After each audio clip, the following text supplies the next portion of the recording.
Okay perfect. तो हम basically discuss कर रहे थे कि मेरे पास 4 ओम्स यहाँ पर मौजूद है और यहाँ पर मेरे पास 2 ओम्स है और वोल्टेज जो कि 12 आया था इस पूरी ब्रांच में, वो अब स्प्लिट होने वाला है क्योंकि दो अलग-अलग रेजिस्टर्स मौजूद हैं और जब भी दो अलग रेजिस्टर्स होते हैं सीरीज में तो आपका वोल्टेज सेम नहीं रहता। अब वोल्टेज की लॉजिक ये होती है that if in case you are having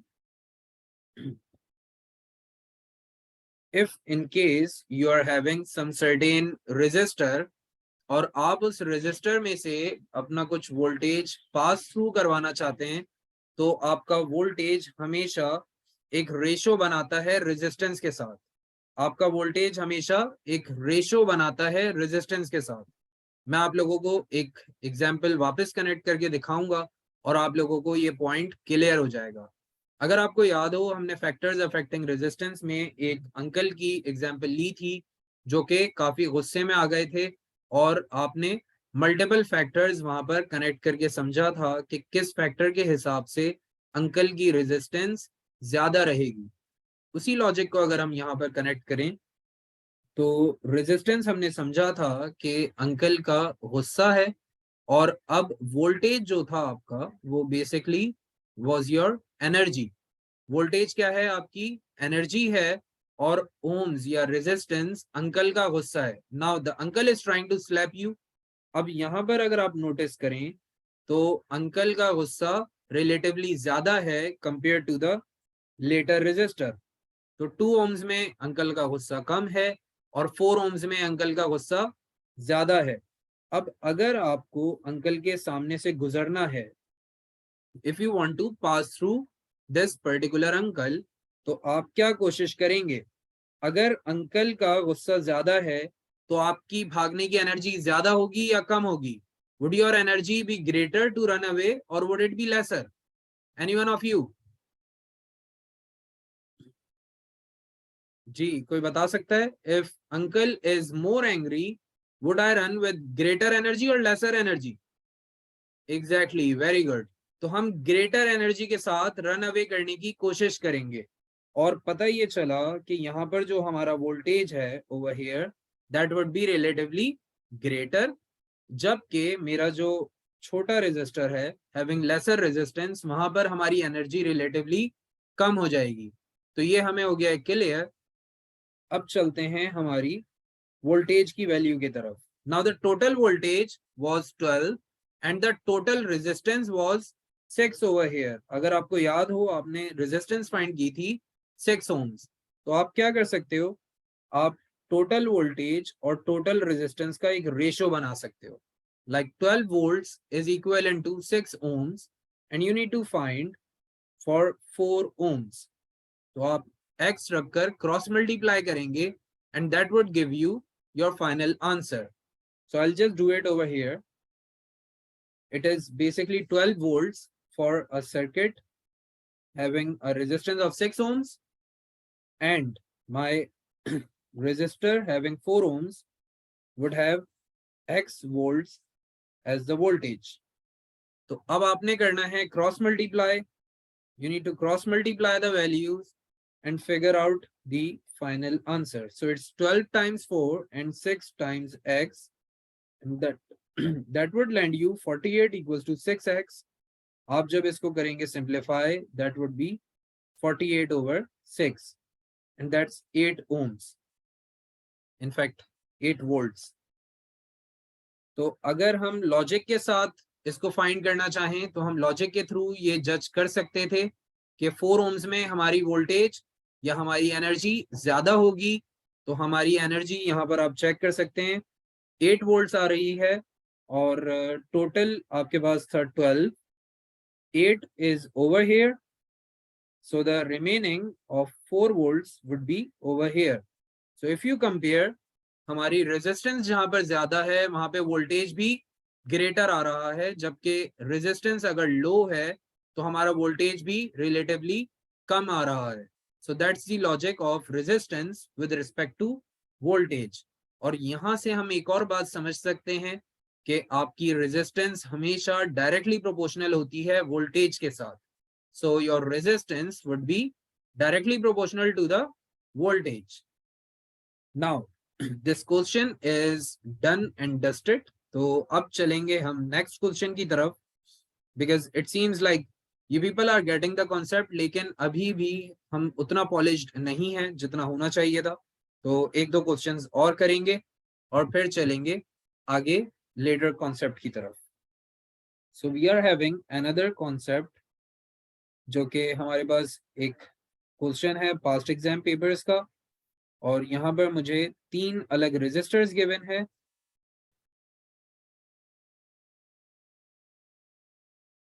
Like this.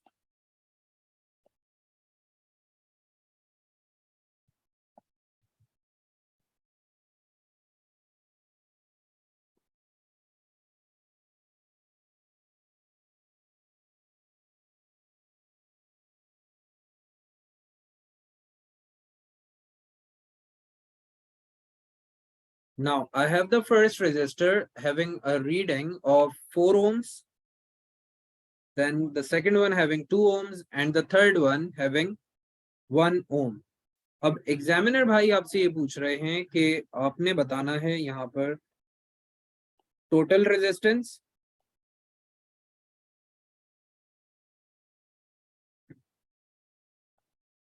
then you need to tell the lowest current position.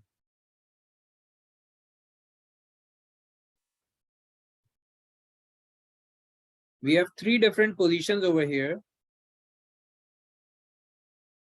और आपने बताना है कि A, B या C में से किस लोकेशन पर आपका करंट लोएस्ट होगा, और टोटल रेजिस्टेंस भी आपने फिगर आउट करनी है इस पर्टिकुलर क्वेश्चन में. This is basically from paper number 2, और ये क्वेश्चन 2011 वेरिएंट्स में असेस हुआ था. तो टोटल रेजिस्टेंस फाइंड करने के लिए सबसे पहले आप लोग मुझे ये बताएं कि मेरे पास जो रेजिस्टर्स हैं वो सीरीज में हैं या पैरेलल में. Yes, all of you need to answer this. Am I having them in parallel और सीरीज? Parallel, very good. तो मुझे ये कंफर्म हो चुका है कि मेरे रेजिस्टर्स पैरेलल में हैं, और मुझे ये भी मालूम है कि पैरेलल में रेजिस्टेंस फाइंड करने का formula 1/R equals to 1/R1 plus 1/R2 plus 1/R3 and so on होता है. तो अगर मैं अपने रेजिस्टेंस को फाइंड करना चाहूँ in the form of the total, I'll use this particular formula. अब ये फॉर्मूला मैं यूज नहीं करने लगा हूं, ये आप लोगों ने यूज करना है अभी, और मुझे बताना है अपना final answer. All of you need to do this and let me know what the final answer comes out. So we have our answer as 0.57. अब मुझे आप लोग ये कंफर्म कर दें if all of you are perfectly clear or any one of you having any concerns over this. Okay, तो हमारे पास एक आंसर और आ रहा है which is 1.75. Any one of you having any other answer, या बस यही दो में से कुछ एक आंसर आ रहा है आप बाकी सबका भी?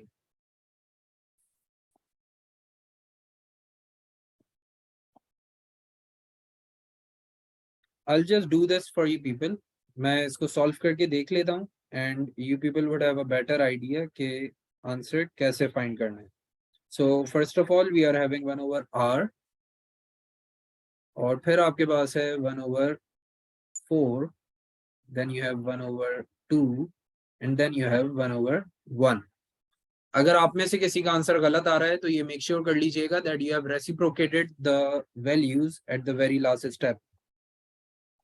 So this is 0.25, this is 0.5 and this is 1. You'll just add them up and it will become 1.75, जो कि आपका आंसर नहीं होना चाहिए because on the left you have 1/R. तो आप reciprocate करेंगे and that would end up giving you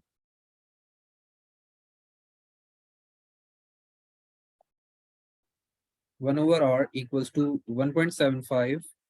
Being reciprocated would give 1/1.75. That ends up as 0.57. तो आप में से जिस किसी का आंसर भी 0.57 आ रहा है उनको मुबारक हो, और जिनका आंसर 1.75 हो उनका भी बहुत ही ज्यादा मुबारकबाद, क्योंकि वो बहुत ही करीब हैं नेगेटिव में डिस्टिंक्शन लाने के लिए। तो 1.75 अगर आपका आंसर आ रहा है तो मेक श्योर करें कि रीचेक कर लिया करें on this very last step when you reciprocate. जब आप रेसिप्रोकेट नहीं कर रहे तो आपको वर्किंग का मार्क हो सकता है मिल जाए इन केस अगर क्वेश्चन 2 मार्क्स का है, लेकिन अगर वर्किंग का मार्क नहीं है तो फिर आपको पूरा 0 ही मिलेगा even after all of this hard work. ये सारा हार्ड वर्क करने के बाद भी 0 ही मिलेगा and that would be a pure loss. तो जब भी कभी पैरेलल की रेजिस्टेंस फाइंड करें तो ये स्टेप लाजमी चेक कर लिया करें that whether you are doing a reciprocal और not, because according to the marking scheme and examiner report, तो एग्जामिनर भाई ने अपनी रिपोर्ट में बताया that most of the students used to make a similar kind of mistake in each and every single attempt कि वो resistance find करते हुए parallel में reciprocate करना भूल जाते हैं। तो ये आपने लाजमी याद रखना है। अब आ जाते हैं हमारे लास्ट पार्ट की तरफ which is saying that you need to figure out the lowest current position। तो लोएस्ट करंट पोजीशन में हमें अगेन वही लॉजिक लगानी होगी जो हम अंकल के साथ लगाते आ रहे हैं, और बेचारे अंकल अब परेशान हो जाएंगे और कहेंगे कि भाई मेरी जान छोड़ दो, कोई और एग्जाम्पल ले आओ, लेकिन मजबूरी है, क्या कर सकते हैं। तो अंकल को वापस लेकर आते हैं गेम में, और अंकल ने बेसिकली हमें अब दिखाई हैं अपनी 3 रेजिस्टेंसेस। एक है 4 ओम्स, दूसरी है 2 ओम्स और तीसरी है 1 ओम। The voltage was basically the energy with which the kids were running, and the ampere was basically the count of kids। कितने बच्चे भाग रहे हैं वो करंट है, और बच्चे कितनी एनर्जी से भाग रहे हैं वो आपका वोल्टेज है। अब अगर मैं लोएस्ट वैल्यू ऑफ करंट को फाइंड करना चाहता हूं तो बेसिकली मैं सबसे कम बच्चों वाली लोकेशन को चेक करना चाह रहा हूं। तो अब आप लोगों ने अपनी लॉजिक यूज करनी है वही अंकल वाली एग्जाम्पल के साथ, और मुझे बताना है कि आप लोगों को क्या लगता है किस जगह से सबसे कम बच्चे पास थ्रू करने की कोशिश करेंगे। Will it be from A, B और सी? या आप लोगों ने बताना है मुझे कि किस जगह से सबसे कम बच्चे भागने की कोशिश करेंगे। जी, any one of you? Very good. Meena जो है वो अंकल वाली एग्जाम्पल पे बहुत सही और सबसे पहले आंसर दे देती हैं। लगता है इनका बहुत जो है वो ताल्लुक रहा है खतरनाक अंकल्स के साथ। तो ऐसी हरकतें नहीं किया करें कि खतरनाक अंकल जो हैं वो आप लोगों को बार बार देखें। अब मेरे पास जो लोकेशन ए है वहां पर रेजिस्टेंस देखें सबसे ज्यादा है, अंकल सबसे गर्म है वहां पर, सबसे ज्यादा गुस्से में बैठे हुए हैं और लगता है गन्स वगैरह भी निकाली हुई है उन्होंने। तो हमें अगर वो लॉजिक यूज करके देखना हो तो हमें समझ आ जाएगा that over here from position A the least number of kids would try and move through। और उनमें से एक जो है वो आई थिंक मिना भी होंगी, क्योंकि उनको काफी अच्छे से समझ आ रही है ये एग्जाम्पल। तो यहाँ पर आपका जो करंट है वो लोएस्ट होगा, और मजे की बात यह है कि यहीं पे आपका करंट हाईएस्ट होगा। रीजन क्या है?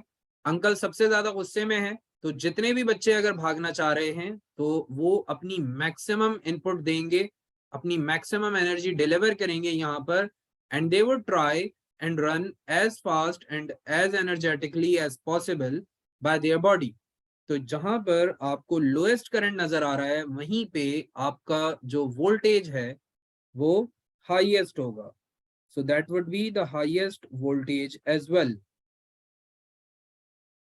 Now, I need a confirmation from all of you if all of you are perfectly clear with this या किसी को कोई प्रॉब्लम है। मिना की तो टेंशन नहीं है, उनको अंकल से रिलेट करके मैंने समझा दिया है, बाकी आप सब बताएं क्योंकि आप लोग जरा शरीफ बच्चे हैं। तो आप लोगों को समझ आया है या नहीं? Yes, the rest of you are perfectly clear with this? Okay, done है। तो एक क्वेश्चन मैं आप लोगों को दे रहा हूं एज होमवर्क, और वो आप लोगों ने ट्राई करना है, और नेक्स्ट क्लास में मुझे बताना है if you people were able to do it और not.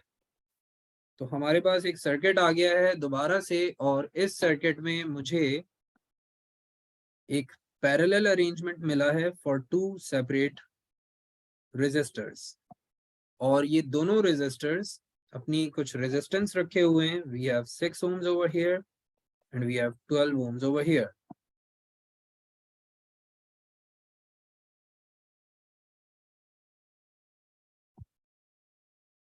At this location the current is 4 amperes, और यहाँ पर हमारा जो करंट है वो फाइंड करने के लिए एक एमीटर भी प्लेस्ड है.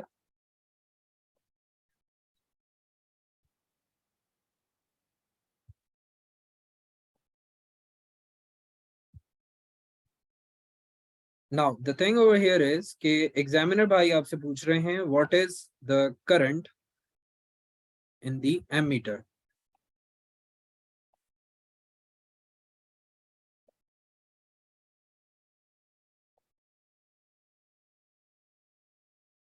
Now you would be finding out the total current over there on the very left corner. आपको यहाँ पर करंट बता दिया गया है as 6 amperes. आप रेशो मेथड से पहले यहाँ का करंट फाइंड कर सकते हैं और फिर आपने टोटल फाइंड करना है. ये मैंने आपको दे दी है इसकी लॉजिक. अब मैं इसको सॉल्व करके नहीं देने वाला हूँ, आप लोगों ने खुद सॉल्व करना है इसको घर पे. और अब चलते हैं आगे. तो अगर किसी को ये क्वेश्चन कॉपी करना हो या स्क्रीनशॉट लेना हो तो आप लोग ले लें, और हम मूव कर रहे हैं अपने नेक्स्ट टॉपिक की तरफ, विच इज बिल कैलकुलेशंस.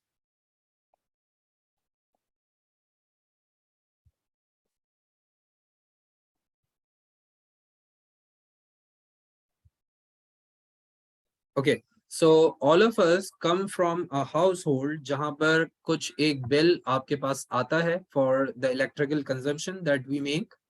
तो हम लोगों ने बेसिकली उस यूटिलिटी बिल को पे करना होता है, लेकिन हमें ये समझना है कि जो बिल हम पे कर रहे हैं हर मंथ वो कैलकुलेट कैसे होता है. How does like the calculator or the person doing that calculation knows that that would be our particular bill for the consumption in that specific area या in that particular time period. अब problem ये है कि examiner जो है आपको कोई एक सर्टेन इंस्ट्रूमेंट देगा या एक अप्लायंस देगा, like he would give you a bulb और a fan and he would tell you the power rating of it. साथ में आपको टाइम भी बताएंगे और आपसे कहेंगे कि भाई अब मुझे बिल कैलकुलेशन करके दे दें कि इस पर्टिकुलर अप्लायंस को चलाने के लिए मेरी कॉस्ट कितनी आएगी. तो यहाँ पर कुछ मोटे मोटे फॉर्मूलाज हैं, वो फॉर्मूलाज आपको पता होने चाहिए. उन्हीं फॉर्मूलाज को यूज करते हुए आपने बिलिंग को फिगर आउट करना है. So the first formula is P equals to VI. The second one is E equals to VIT. And the third one is basically total cost is equals to cost of a unit times E. Now basically over here आप लोगों ने figure out करना है total cost को, और साथ में उसके लिए एक इंपॉर्टेंट चीज है value of E. E is basically the energy that you are consuming. तो हमारे पास जो सबसे इंपॉर्टेंट फॉर्मूला है वो है E equals to V I T, और उसके बाद जो हमारा सेकंड मोस्ट इंपॉर्टेंट फॉर्मूला है वो है टोटल कॉस्ट. तो ये दो फार्मूलाज मेजरली यूज होते हैं. पावर वाला फार्मूला इतना ऑफनली आपको यूज होते हुए नजर नहीं आएगा. Now the thing over here is कि एनर्जी जब भी आप कैलकुलेट करेंगे यहाँ पर बाय दिस फार्मूला, तो आपने मेक श्योर करना है कि energy shall be in kilo joules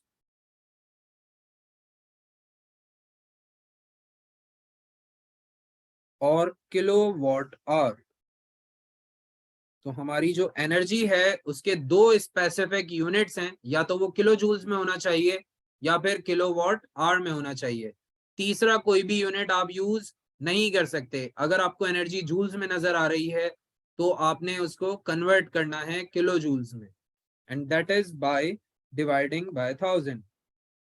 so 1 kilojoule is basically equivalent to 1 kilowatt hour, which is equivalent to 1 unit. और 1000 joules.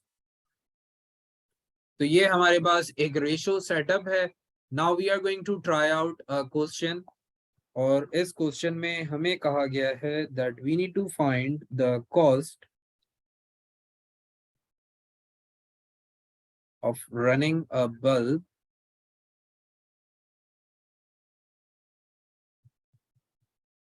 at 2 amperes and 220 volts for 18 days. If one unit costs $20. Now the examiner is saying कि हमारे पास एक bulb है जिसकी हमें voltage और current rating given है as 2 amperes and 220 volts, and we run that particular bulb for 18 days straight. तो पूरे 18 days हमने यूज किया है। एक यूनिट की कॉस्ट मुझे गिवन है $20.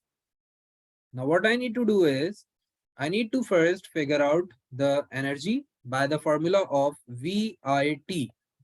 अब आपको मालूम है कि वोल्टेज गिवन है एज 220, साथ में आपको करंट गिवन है एज 2 एम्पियर्स।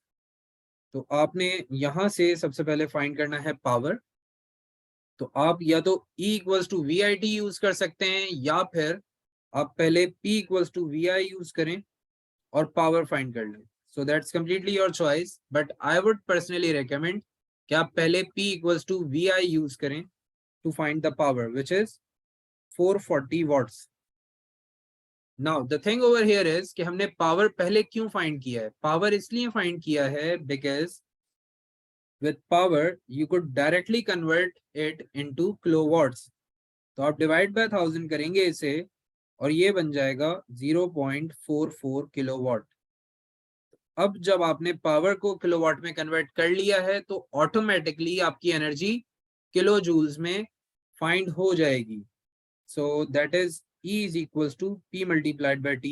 ये हमने बचपन में एक फॉर्मूला पढ़ा था, power equals to energy over time, उसी को हम यहाँ पर यूज कर रहे हैं और वैल्यूज अब करने लगे हैं substitute. So it's 0.44. The time is basically 18 days and each day has 24 hours. तो अब आप लोगों के कैलकुलेटर की मुझे पड़ेगी इसमें जरा जरूरत।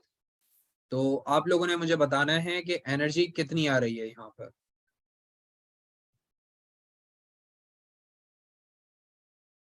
0.44 multiplied by 18 multiplied by 24.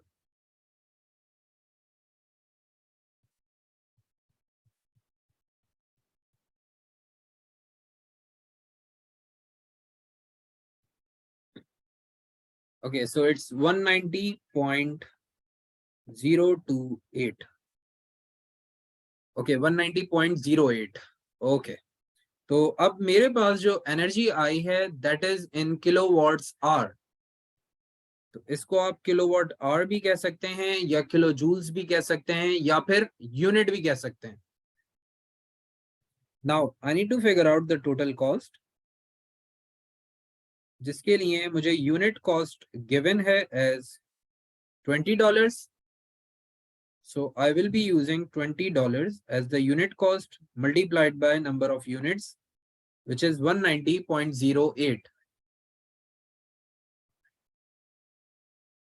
अब आप इसको करेंगे multiply and you would probably end up having $38016. Could you please confirm if this is the actual answer या आंसर थोड़ा सा डिफरेंट है?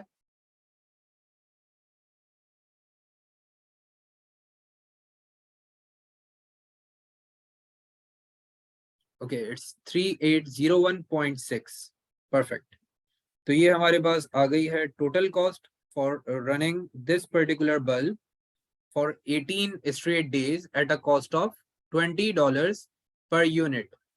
अगर आप लोगों को समझ आ गया है वेल एंड गुड, समझ नहीं आया है तो टेंशन नहीं लेनी। नेक्स्ट क्लास में भी हमने काफी थॉरो डिटेल में इस सारे लॉजिक को दोबारा से कवर करना है and then we will wrap this chapter up in the next class इंशाल्लाह। तो आज के लिए रखते हैं इतना ही, but before leaving I need a confirmation from all of you if all of you are perfectly clear. जी, सबको क्लियर है, सबको जो आज पढ़ा है? Okay, perfect. So see you then, inshallah, in the next class. Take care, everyone. Allah Hafiz.